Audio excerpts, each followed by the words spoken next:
joining us as we get going here, but we'll get started. My name is Steve Kalina, and I'm with MPMA, and excited to have today's program. Appreciate everyone joining us. Before we get started, I'll go through a little bit of housekeeping here. Just some upcoming events that MPMA has going on that you might want to check out. On April 22nd, CBiz is presenting a webinar on exit strategies for successful business transitions, which is session 2 of this series. On May 4th, we've got a program put on by Dave Pierce of ZRG Partners on developing a pipeline of talent from diverse communities. June 8th, we're excited that we've got our first live in-person program. It'll be still with a lot of restrictions and a small group, social distance and all that, of course. But LB Carlson is going to be putting on a program at their facility in Brooklyn Park. So I'm excited for that. And then, of course, on June 17th, we've got our first activity to kind of come together and socialize and see each other. So we've got an outdoor social food live music event in Maple Grove on June 17th. So I hope you can all join us for those events. Things are getting closer to a little bit of normal, so it'll be nice to start seeing faces. So for today's program, excited, this is a topic that I'll admit as a manufacturer, we were not good about, and a lot of companies, especially small manufacturers, are not great on their marketing tactics and skills. And so it's an important topic that we need to address as an industry, not only marketing our businesses, but marketing the industry as a whole. So excited to have Dave Meyer of BizzyWeb. So today's program is officially sponsored by Alaris Bank, who's one of MPMA's partners. So we're excited to have them supporting us. But Dave Meyer is the president of BizzyWeb, and BizzyWeb is a digital marketing agency. And Dave is a certified trainer with Google and HubSpot. And so he travels around the country and does probably lots of web programs, I presume, too, but working with thousands of businesses, helping them solve some of their marketing challenges. So he's a great resource and, of course, a new member of MPMA. So excited to have him on board as a new member. And we didn't take but a few weeks to tap into him as a resource and say, hey, we're going to use you to start helping some of our manufacturers. So excited for the program. Appreciate you all joining us. And I will hand it over to Dave. Thanks, Steve, and thanks again to the MPMA and all of our members, because I am delighted to be with you. We've been doing a little bit of outreach at BizzyWeb, and I've had a chance to chat with a number of members already. And this is the audience that BizzyWeb serves. You know, we work with manufacturers and we work with folks that have considered process or considered sales processes where it takes a lot of research to connect and to engage. And so that's what I'm going to be talking about today, is how all of this stuff works. If you're looking for new ways, especially with the way that the market has changed and the way that just how we're all communicating is changing, it's really important to understand the technology and how to automate and how to save some time and make up for those lost in-person opportunities that we don't have right now and that we'll hopefully get soon. But even when we do get back to in-person and doing trade shows and doing engagement and having windshield time again, it's really important to be able to follow that up with helpful, thoughtful content, because people are now used to engaging and doing research before they ever begin talking to you. As a matter of fact, in most B2B sales, the studies say that it takes up to 80 clicks before a B2B purchaser will contact their intended client or their intended vendor. So that's what we want to talk about today. If you're wondering a little bit about me, Steve did a great job already, but this is a little bit about BizzyWeb. We're located in Champlin, just a little bit north of Minneapolis, and we do all of the things that you see on screen. If you've heard of HubSpot, we are a platinum provider with them, and I am a certified trainer for HubSpot. And if you've heard of Google, which I hope you have, I'm also a Google trainer. I'm contracted to train with them of 1 in 12 folks that usually travels the country on behalf of Google, but it's all virtual now, of course. So we do all of the things that you see on screen. We help with advertising and websites and content and engagement and lead generation and closing strategies. So if you're looking for help on any of those things, we would love to discuss that. And I do have a special offer at the end for a marketing quiz that you can take to identify what your potential weak spots are in your marketing and help you plan forward. We've got a pretty easy agenda today. There's a lot of content in it, but hopefully most of it will be easy to apply to your marketing and to your lead generation process. So as those things are popping up, would love to have conversation with you. And to that end, we do have the Q&A tool and the chat tool open inside of the webinar tool today with Zoom. So please don't be shy about asking questions. If you'd like to enter into chat who you are and what your business is, so that I can hopefully apply some of our learning or some of our today's topic to you and your specific business, I would love to do that. So don't be shy about entering that. And Steve and Lacey are also going to be monitoring the chat and the Q&A tool to make sure that I'm answering your questions as they arrive.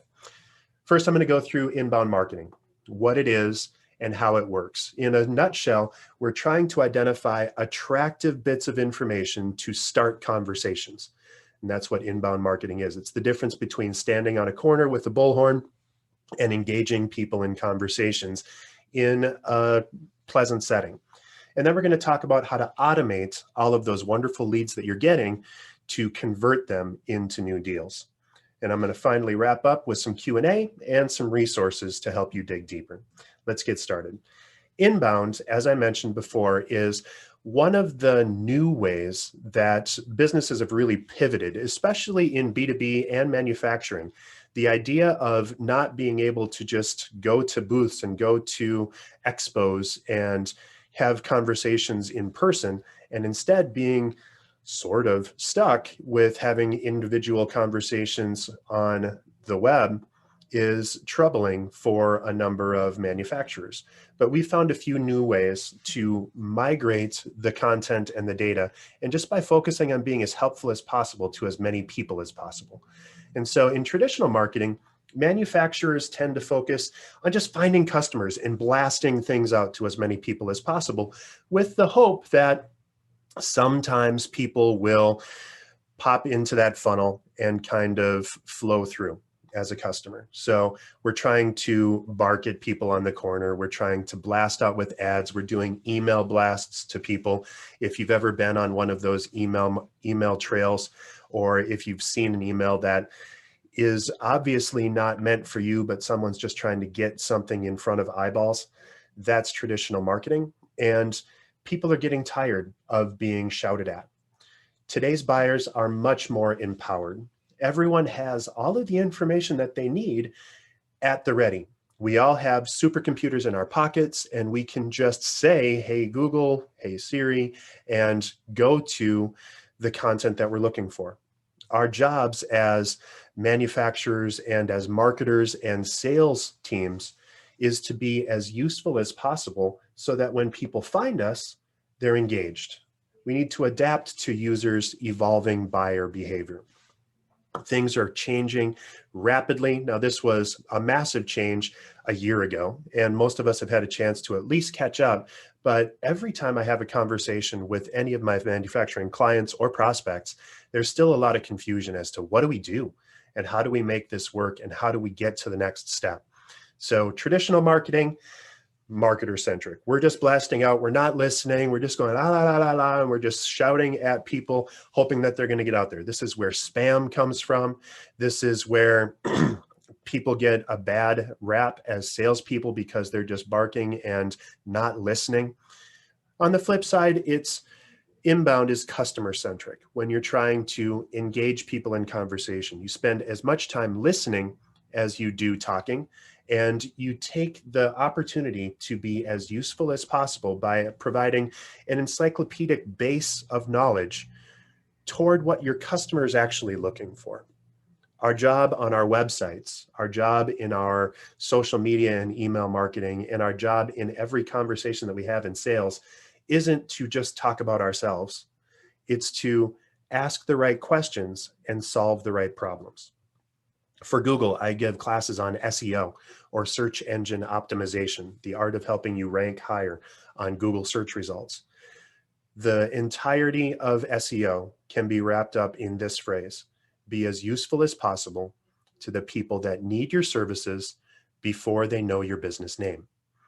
If you can do that, and if you can match what people are searching in Google with content on your website or what they're looking for in their head before you pick up the phone, you're going to be much, much more successful in your engagement processes. Inbound then is focused on attracting customers through relevant and helpful content and adding value at every stage in your customer's buying journey. I'm going to talk about buyer's journey in a couple minutes, but it's the art form of thinking from your customer's perspective. We have to have our own business goals in mind when we start any marketing campaign, and having SMART goals, specific, measurable, attainable, relevant, time-based, is very helpful, but it needs to be from your customer's perspective. If you go to your website right now and it talks completely about you, how many years you've been in business, what you do, and what people can do for you, you're missing the point and some of the power of digital marketing. Instead, you should be identifying who your customer is. If you're a precision stamper for different kinds of metal, or a brand new client of ours, titanium and carbide rods, who are the people that need your product? Identify those people and talk about how you solve their problems, and that gets you connected in content. In inbound, you focus on getting found by customers. And in order to do that, you have to have the right kinds of content on your website. As we look forward then, what do you need to do to be effective with inbound marketing? Now, again, I'm saying inbound marketing, it's kind of a kitschy term, and this is just the new way of marketing. We call it inbound because it's not the same as all old marketing. But really, all you need to do in order to be effective in your marketing today is to be helpful, and then probably just as importantly, be human. So what do I mean by being helpful? Posting content on your website that's interesting and informative. I run a marketing agency. BizzyWeb's been in business for 22 years. We have 20 people on staff. We're based out of Minneapolis. We're all completely based in the US and 100% in the Midwest. But nobody cares about that. What they care about is, what problem can you solve for me? And I have a problem in my head as a prospect that I'm going into Google, or I'm asking people about, or every time I have a conversation with someone, I'm thinking about. So have those problem solvers and use those as content on your website. If you have a blog on your site, WordPress made this popular. It's the most popular publishing platform on the web. But if you have blog posts on your website, they should be about solving your customers' problems. And then when someone responds to those posts, they should be invited into almost like a choose your own adventure, where if I say that I'm interested in, in this case, how to improve your SEO. So I'm interested in SEO. And so what do I need? I'm clicking the download your SEO guide. And then depending on what they do with the right technology, you can give them more of what they're asking for. So I'm going to personalize the emails based on what they're doing. If I know that they've downloaded my document and they go to page 6 and they hover on that page for a long time, that probably means that they're reading it. That page is about advertising. I'm going to send them an email automatically about advertising strategies. It feels linear and it feels conversational because you're taking the time to think about all the potential options. You can use social media videos and connections and engagements. One of my favorite things to do right now is I'll send a video email to a prospect identifying a few things that they might want to look at or improve or connect or consider. And so I'll just send that out, no pressure. Here's a couple of things that I saw. If you'd like to talk more about it, here's a link to find a time on my calendar, so on and so forth. So with every bit of content, you want to ask yourself, am I creating content with my prospects or my dealer network's customers in mind? And why would they find this helpful? If it's all about me, it's not interesting to them. Everybody's looking at what's in it for me, right? And so are you solving their problem? Are you identifying their content and what they're looking for? And are you sufficiently explaining the thought or the idea. Just saying, we are the preeminent provider of carbide materials and products is interesting, but what's the specific need that you fulfill? And are you giving them all the information and resources they need? You don't have to be encyclopedic at the beginning. You don't have to give them massive amounts of information, but you should be able to give them the opportunity to dig deeper. So additional links, additional content. If you don't have any content on your website or anything at all, that can seem daunting, but it's as easy as starting with one article a month, perhaps, or one thing a week, ideally. And keeping your content fresh and consistent and interesting is very, very helpful as you move forward. So technology now allows us to feel more human. I mentioned that human was the second side of this engagement. And so if you do this right, if you try not to solve immediately and get right to the pain point, it's going to feel like an engaged connection. And you want to help consumers feel connected to what you do. So giving them content, giving them helpful information, giving them little tips, tricks, you know more about what you do than your customer does. And so identifying those interesting things, it's almost like, what would you talk about at a cocktail party if someone asked you what you did? Or as you have those conversations in person in an expo that we can't have right now, what are the kinds of things that they ask, and how do you engage them at that level? So, well, here's the differences between our product and our competitors. But even more importantly, here's what everyone that tries to do what we do needs to know in advance. We all have frequently asked questions on our websites, or we usually, it's one of the common things on pages. So having those frequently asked questions lined up into individual posts that are optimized to get found by keyword or by search engines can be incredibly helpful. And then giving them a call to action or a next step at every level is incredibly helpful as well. The goal is to create an experience that your prospect will love. We're not trying to shout at them. We're trying to engage them. You want to be the preeminent source of solutions for what you do. You don't do that by just forcing what your persona is onto everyone and just saying, this is what you need, and we are the XYZ and blah, blah, blah, me, me, me, me, me. You want to focus on, here's what you need to know. Here's what you are interested in. But it's really hard to discover what people are interested in unless you spend some time identifying who those best buyers are, what makes them tick. So you need to set up what I call buyer personas. And personas are semi-fictional representations of your ideal customer. You're taking your top 5 best customers, probably at least one per the kind of business that you do. Most of us have several different kinds of customers. Maybe it's commercial and residential, or different kinds of stamping, or different kinds of tooling, or different kinds of engagement. Insert your business here. But thinking about what each of those kinds of people do, and just thinking about your absolute favorite customer in each of those categories can be very helpful.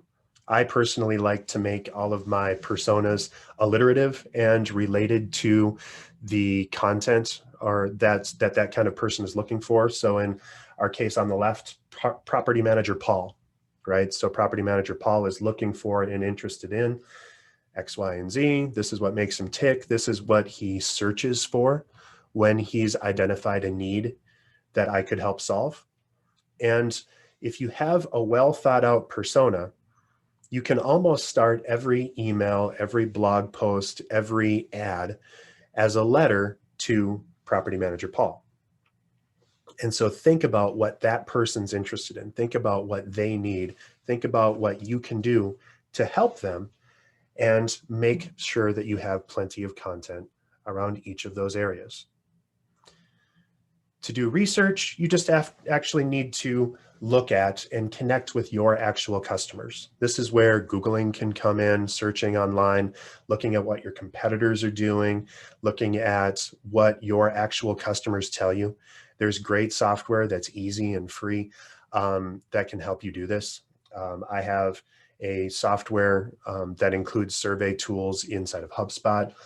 There's also SurveyMonkey. There's a whole ton of forms. You could do a free Google form if you wanted to, but you want to ask specific questions about what your customers are looking for.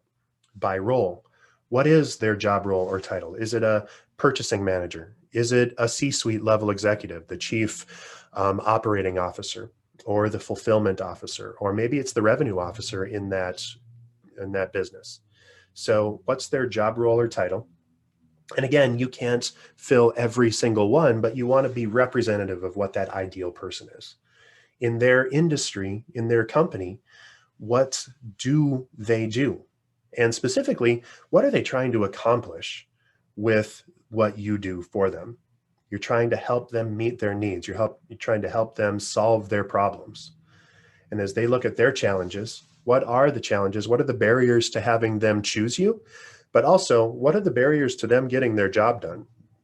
If you can make them look better to their bosses, that's the entire goal, right? So how can you do it? The old adage in IT was you'll never get fired for choosing IBM, right? Make your organization the same level of trustworthiness as what IBM used to do by giving them that information and by being that helpful resource for them. Where do they hang out? Do they go to trade association websites? Are they on the MPMA making decisions? You know, do you have to have more content?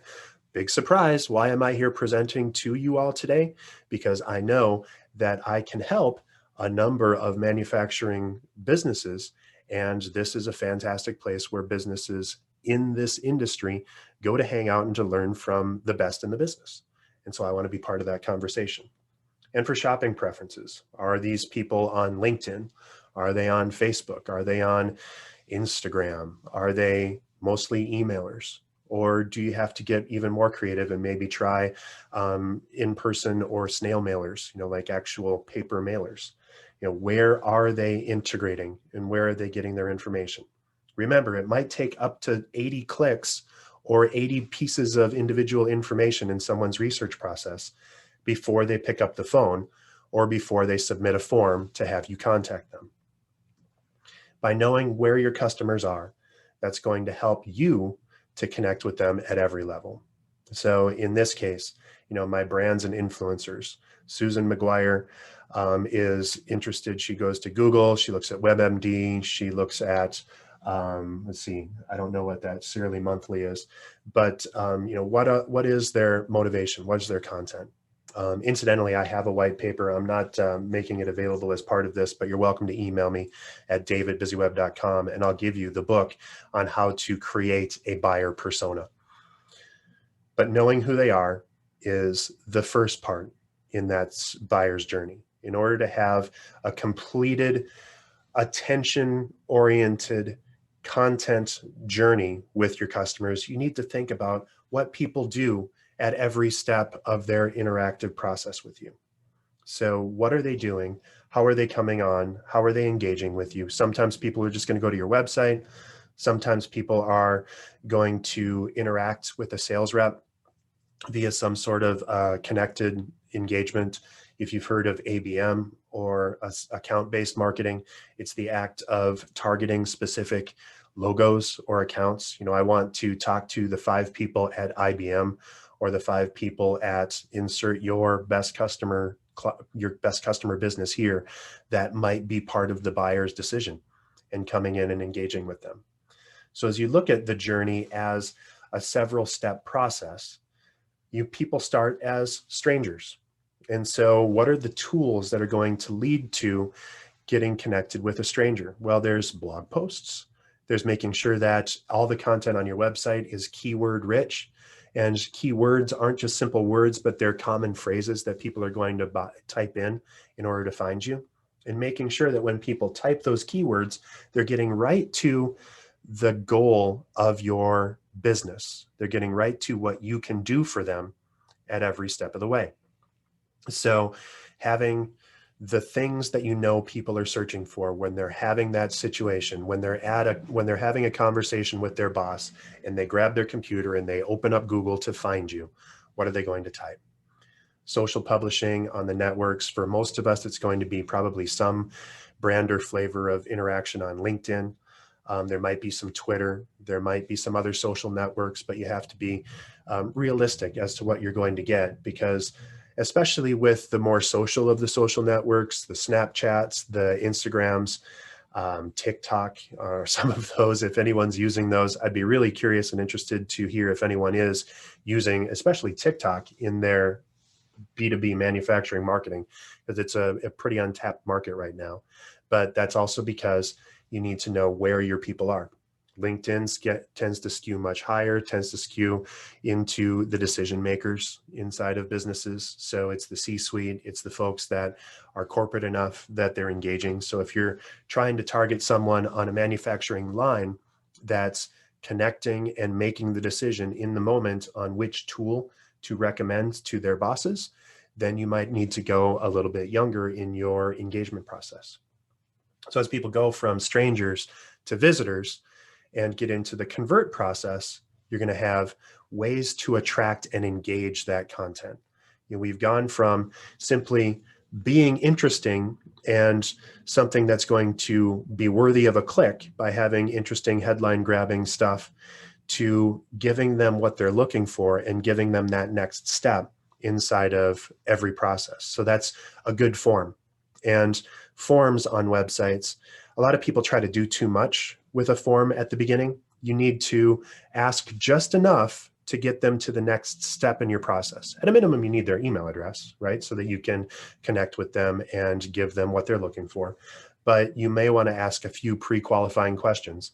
But if you go too deep, especially if you're asking information that's too tricky or that's leading people too far down the process, you need to match the value of what you're offering them with the depth of questions that you're asking. So going to the extreme, you're not going to ask for their credit card number unless you're actually delivering a product. You get a lot more leeway if you're giving away a car than if you're offering an email or subscribing to a newsletter, right? So you need to match that. So as visitors go from visitors to leads, then you're going to move into closing them. This is where your customer relationship management database, your CRM, comes into play. If you're working off of an Excel spreadsheet or Post-it notes or some tool that every member of your sales and management team can't check in on, everything that people in your service and on your lines can't check in on in your process, you're missing out on big opportunities to reconnect and re-engage with people and keep them going. This is where the automation comes in that I'm going to be talking about in part 2. Having good emails that are engaging and helpful and useful and that go into a workflow to do some of that heavy lifting for you is incredibly important. A lot of businesses tend to close down their engagement process after the close. That's the traditional marketing funnel. People come in, the customer pops out, and then boom, they're gone. But you also need to think about delighting your customer, because it's 10 times easier to make another sale from an existing customer than it is to make a brand new sale from someone that's never heard of you. So engaging your existing customers with smart and helpful content, social monitoring by following them on social media and posting, if they post that they have a new job, or even that one of your key contacts has a big anniversary, sending them something interesting and helpful is great.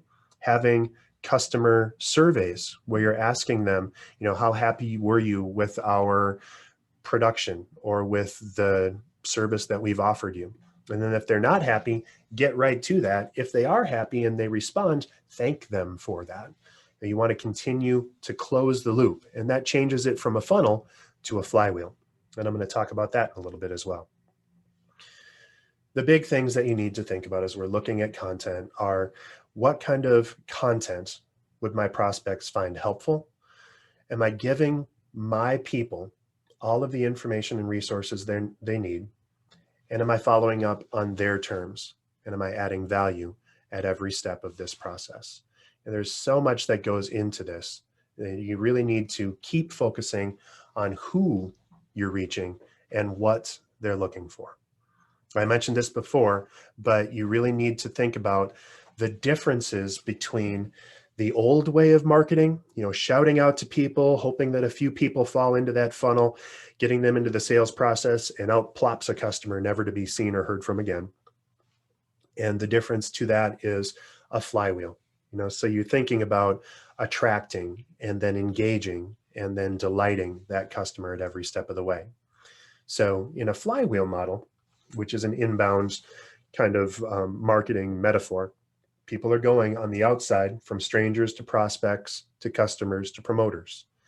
And you see the different stages on the inside channel through attract, engage to delight. So you want to continue to think about that. The more people you're attracting, you engage those folks and then they become customers and then you delight them. And in a perfect world, what do people do? They recommend you to others. So they're closing the loop with word of mouth. And then you're using service, marketing, and sales tools and hovering around that on the CRM to keep that window moving. The fun thing about a flywheel is that it's supposed to keep spinning. The more marketing you do, the more customers you're going to get, the more engagement you're going to get, the more referrals you're going to get, and the more customers you're going to get. So it keeps moving around and you need to keep doing some activity every day, every week, every month. Once you get this flywheel moving, it tends to keep itself moving. And so if you have a great marketing system that's feeding you customers and you can guarantee that and bank on it and you're getting word of mouth, that's just going to lead to more customers.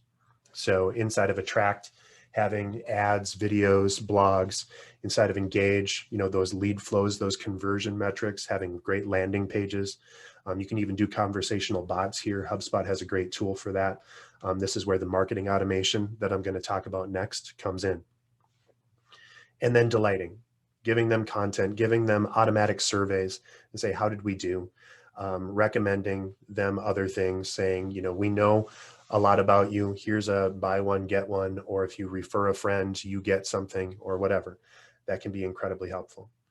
This is a perfect spot to pause and to offer up the opportunity for questions. Again, we have a Q&A tool available, or you can simply use the chat tool. Would love to hear your questions. We have a lot of folks online, and I'm really interested and curious as to what you're struggling with inside of your engagement process to keep landing more customers. Are customers coming in? Is it tougher now than it was before? Are supply chain issues starting to slow things down, so you need to start pivoting into other ways to move? Perhaps you're sitting on a lot of inventory and you need to start moving that in a direct way. There's lots of ways to engage and connect with customers depending on what their specific needs are.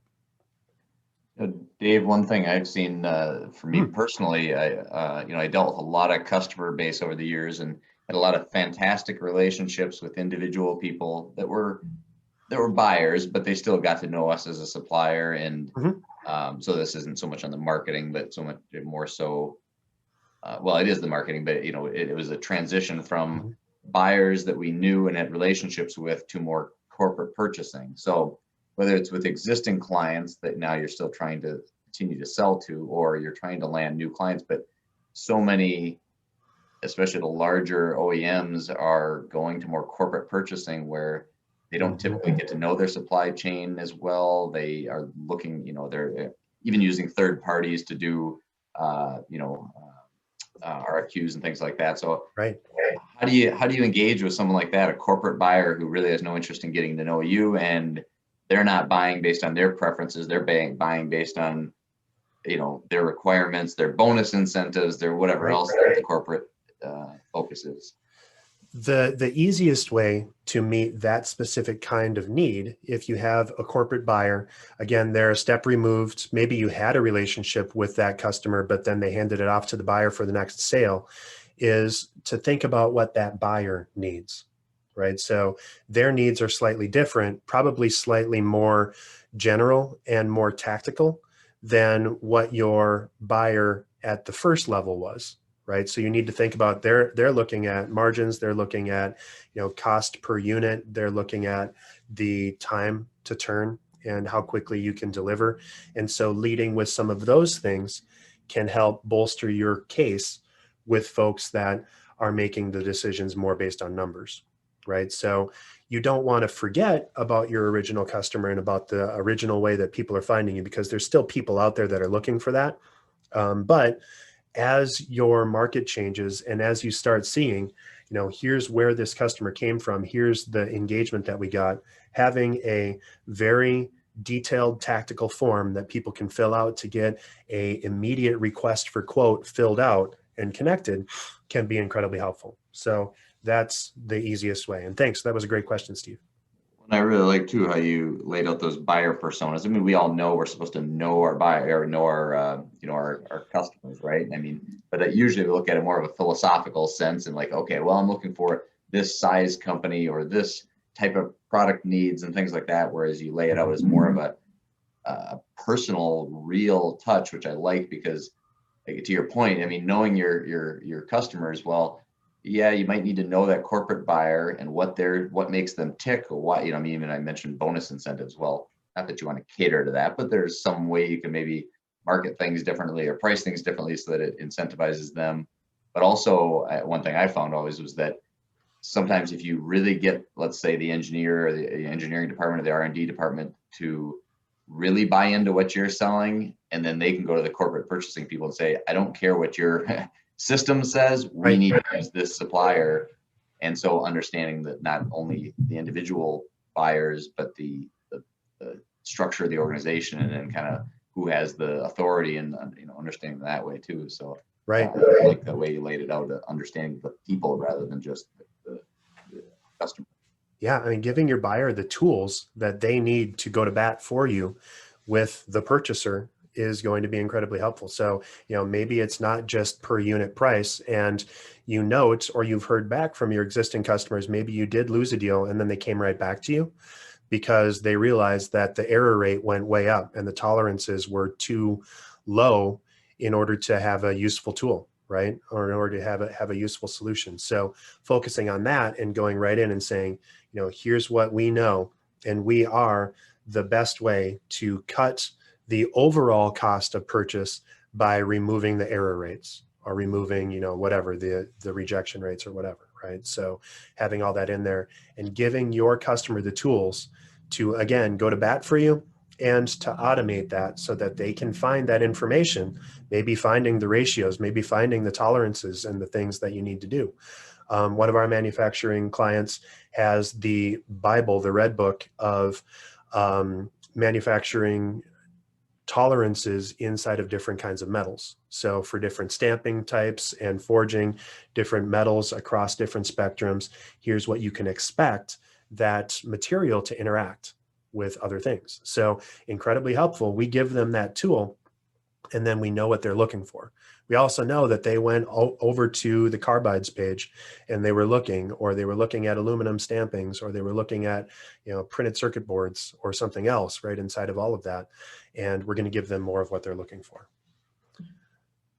Fantastic. So I want to dig a little bit deeper now in how to make your life easier now that you've identified the needs of your customers. So as you're automating, you want to ask yourself, again, what do my prospects find helpful and interesting? Are you giving them the information that they're looking for? And are you following up on their terms? So as we look at additional pieces of content for people to connect, you almost need to make this into a choose your own adventure. We all probably remember the choose your own adventure books. My favorites were Encyclopedia Browns when I was a kid, right? So Encyclopedia goes down and, should he go down the hallway this way or should he go down that way? Depending on the choice that your customer makes, you're going to give them information that's helpful. One of their choices is not to do anything, right? So if you have a customer and you're expecting them to take the next step and perhaps submit a form or request a quote, but they don't, something changed, something happened. So how do you take a half step back and maybe re-engage that person if they've fallen out of your engagement cycle? Right. So maybe, one thing that our customers always look at as they're doing their research is, and then giving them some of those common things. right? So helping them to answer those questions. So you need to fill up your system with that kind of content. You need to stand out with content that answers questions. This is where the CRM comes in. Again, I use and work with my customers on a number of CRMs. The personal favorite that I have is HubSpot. If you've heard of Salesforce, and of course, most of us probably have, that's like an aircraft carrier worth of content, and you can flip any switch and do anything that you need. HubSpot is a powerful tool that's much more user-friendly and that integrates into an entire ecosystem. And so I like using that as my tool. The other cool part is if you're on a budget or you're trying to figure out how to go, the HubSpot CRM starts out completely free. And only when you need to start automating it do you need to start investing in the actual tools. But you can use that catch-all. And certainly if you're working out of Excel sheets, you need to come up with a better way to keep everything together in a tool that's designed to engage. Every email that you send should be cataloged inside of that CRM. And it shouldn't need to be BCC'd in, it should just happen automatically. If you're working in Google's G Suite or Microsoft's 365 or Exchange, every email you send can be integrated into the system so that you can see for every time you've interacted with Bob Smith, here's what Bob Smith was looking for. Here's what he was looking at. You can record your calls. You can engage your connections. You can take notes. And so having all of that is going to help out tremendously in helping them, keeping their needs front and center, and making sure that when you talk to them or when you engage with them, you're actually answering their problems and engaging with them in the way that they prefer. As you look at marketing automation, then you need to have some sort of a software. Again, I use HubSpot for my tools. It's fantastic and it really, really works well. It's a simple drag and drop interface. But you need to connect workflows based on every individual action. I'm going to show you more what I mean in a minute, but adding value whenever someone connects with you, whenever they download a form, whenever they engage with you or connect with you, and giving them a little bit more, giving them that extra delight is going to help.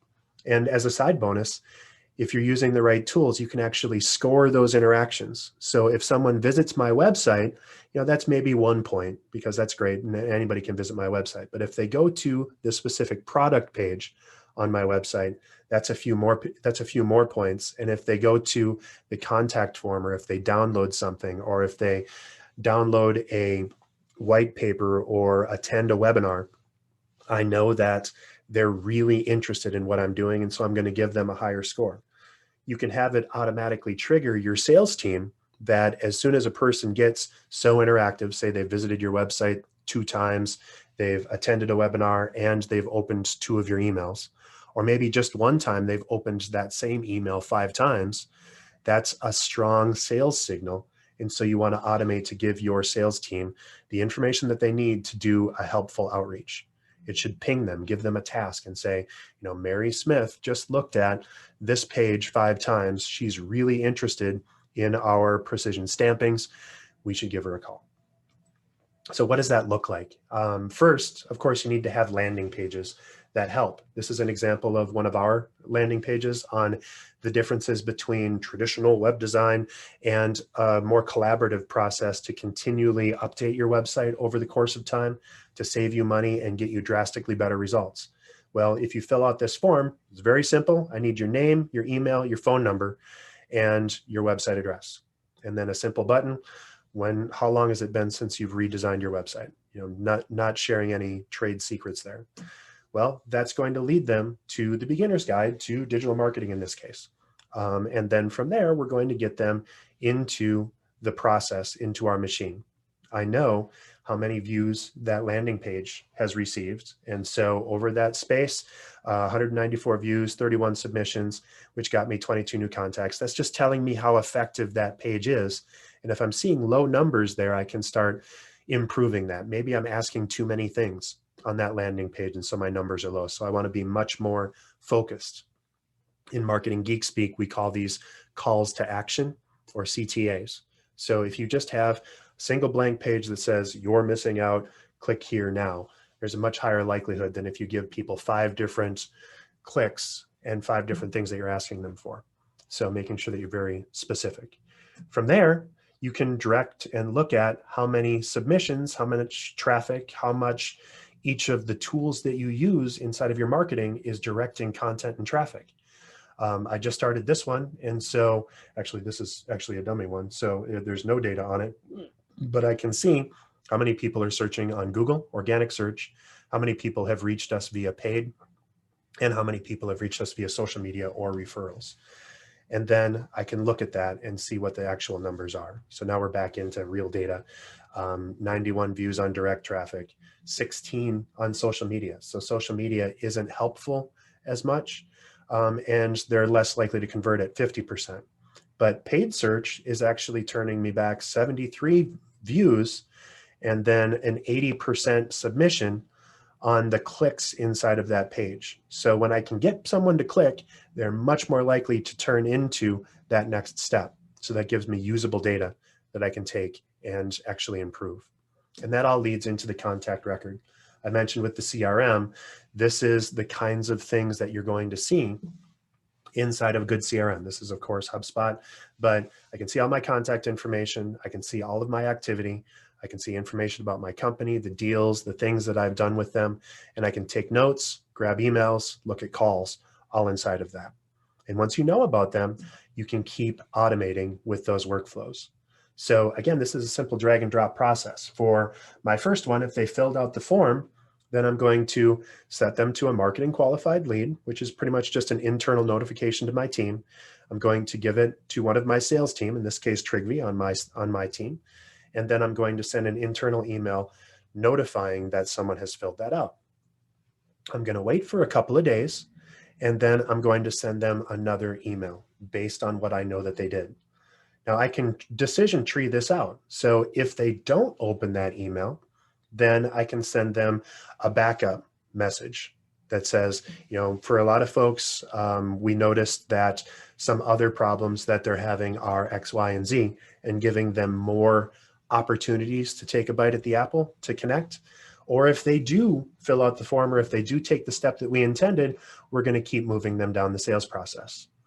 And then if they keep going, we're going to notify our team and have them reach out. So it's a very simple process. These are easy to build. There's all kinds of templates inside of our systems, and we proactively do this for all of our customers. It was part of just the setup of the engagement process. So it's super easy. But your goal is to look at your customer activity. What types of emails are they opening? What are they clicking on? What are the popular pages on your site? And what are they doing for those first steps, right? So if I know that my advertising is outperforming my blog posting or my SEO, then I know to do a little bit more about that. Or maybe I know that my SEO, my blog posts aren't being directly impactful enough and they're not helpful enough. So I need to look at that strategy and start to improve it, hone it, sharpen it. Keep going, implement, test, and re-engage. If you're looking for content and ways to re-engage, think about cats.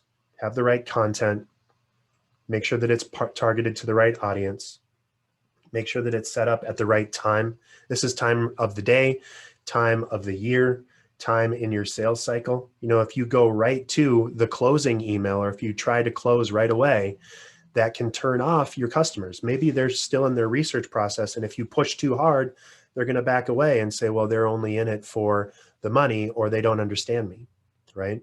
So having content, audience, and time right will get you the right success. If you're looking for some ideas to follow up with, here's some easy ones. Having social search for prospect news or birthdays, making sure that you send out and that you have some sort of a newsletter. And again, this newsletter isn't all about you. It's about the needs that you meet for your customer. Go back to that audience persona, that market persona. What makes them successful in their job?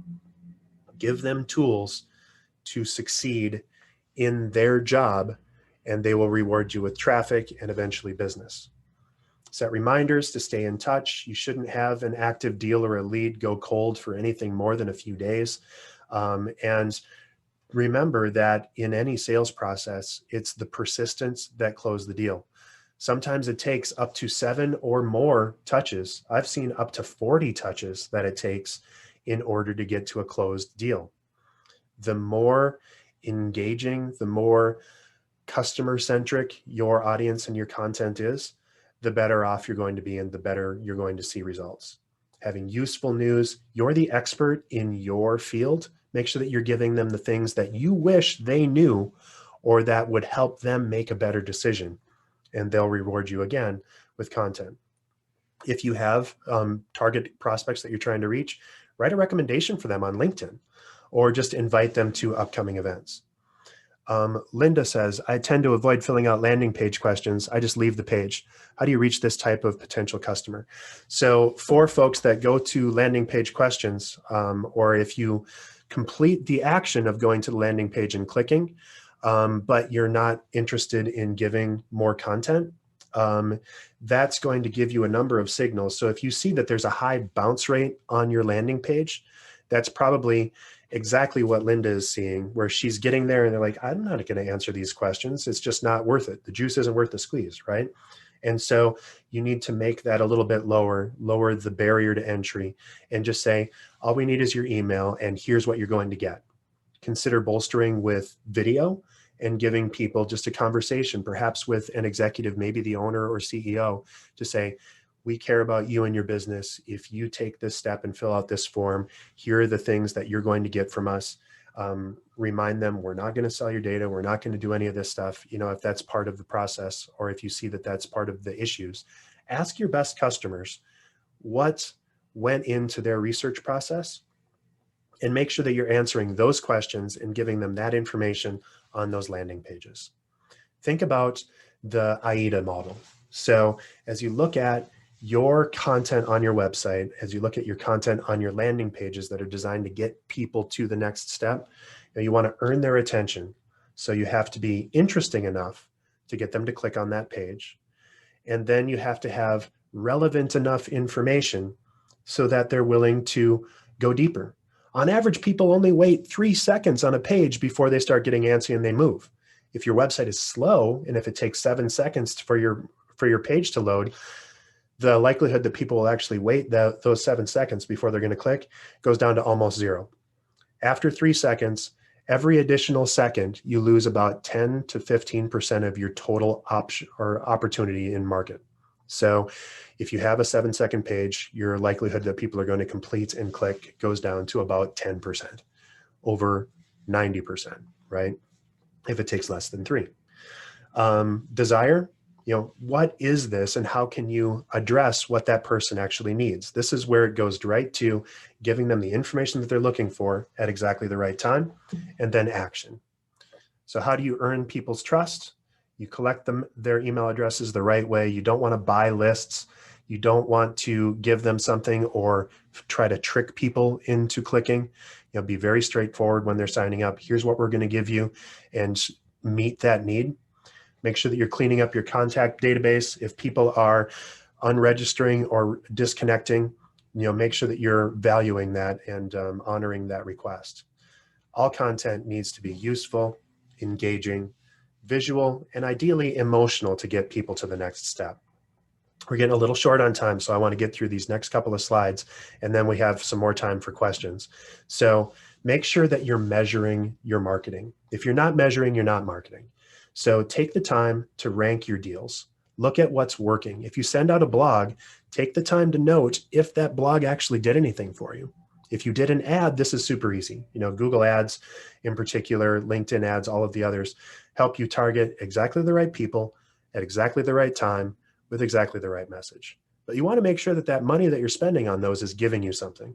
So setting tasks to follow up after people download a form on your website, making sure that you're using that CRM and re-engaging, and setting your sales process, making sure that your sales and your marketing teams are working together is going to help out tremendously as you try to make sure to bolster your sales and marketing through inbound.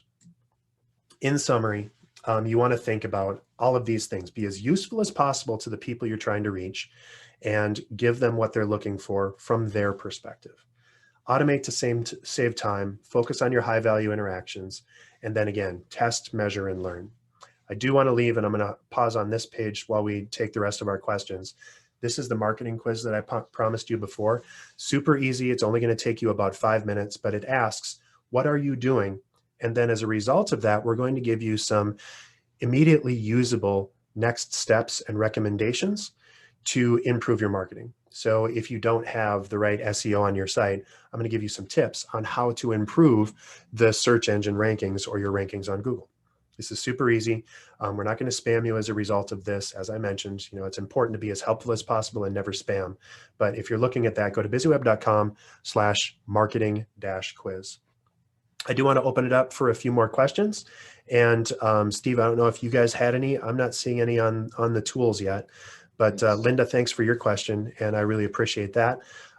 Anybody else? This is your time, so I'd love to hear more from you.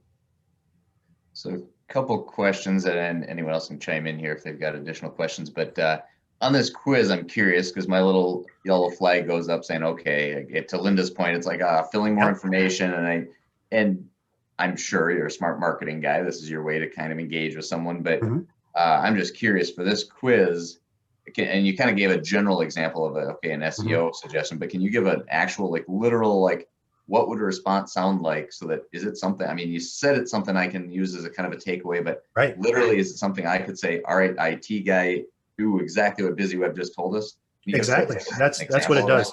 The result of this is you're going to be able to download a document that's essentially an owner's manual for your marketing. You can take to the marketing team and say, you know what, our emails are pretty weak. We're not seeing any response on this, or our bounce rate on our webpage is super high, or we're not ranking for the keyword that is most important to our industry, to our sales process.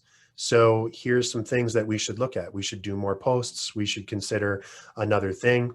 Maybe our website is taking too long to load. And so you can take that to your IT, to your people, and just say, you know what, check this out. There's a checklist right on here, and we're going to, and just use it to improve your marketing results. Okay, well, I'm going to do that today because we just had conversations with our communications person yesterday, and we've been just doing everything we can to figure out how do we get from 15 to 16 to 18, and now we've been seeing upwards of 20% open rates, which for us is pretty good. That's really strong. Yeah, we're doing little things over, just every chance we get. But I'm gonna do this quiz so we can figure out what other ideas we can implement. For sure. One other question, you mentioned a couple times on, the 80 clicks or the 40 touch points, things like that. Do you have any data that shows the value or the results of, is it better, if we've got an email that goes out and it gets someone to click and open or whatever links or whatever X number of times, is there more value to more upfront in like immediate clicks on stuff that gets better engagement results, or do you tend to see better results over time when over the course of 6 months or a year you get click, click, click, click? Any idea what is better results? It really depends on your business, of course, but there's two sides to the marketing and engagement coin, right? So let's take this to email, since you were just talking about the emails that you guys are sending. There's two sides of it. There's open rate and click rate. And so if you have a very high open rate, but a very low click rate, you've identified a very interesting topic or engaging need, but you haven't followed through on the promise of what that topic was. So you want to get more tactical and helpful with the content in that email in order to improve your click-through rates. Now, if the reverse is true, you have a very low open rate, but of the people that open that email, 80% of them actually click. You've just found yourself a target market. You found yourself the group of people that are interested in that particular thing. So take a note of that and give them more. Now, backing back up, as we look across the entire spectrum, if you get a ton of activity right away and that leads to a sale, that's fantastic. And you want to make sure that you're optimizing for that. But don't forget that sometimes people are at different parts or at different phases in their buyer's journey. So being consistent and following up with those folks every few, maybe it's weeks, maybe it's months, maybe it's once a quarter, is going to result in that sale eventually, especially for B2B and manufacturing. Some of these sales cycles are very, very long, and you just need to keep reminding people that you're there. So giving them that next step is incredibly helpful. Great. Well, we are at 11 o'clock right now. And as you can see, Dave's got his contact information up on the screen. So great presentation, Dave. Like I said, when we started, I think manufacturers are typically a little behind the curve on really strategic marketing. So obviously we've all heard bits and pieces of this, but it's a lot of great tools and reminders on things we need to be working on. So appreciate that. And again, Dave and BizzyWeb are a great resource for our members. So I encourage you guys to reach out and connect and take that quiz. But otherwise, Dave, I appreciate you taking the time. Appreciate everyone joining us for today, and look forward to seeing you all again soon. Likewise, hope to do this again very soon. Thanks, Steve. Thanks, MPMA, and thanks to everybody that attended. Take care. This program is being recorded, so it will be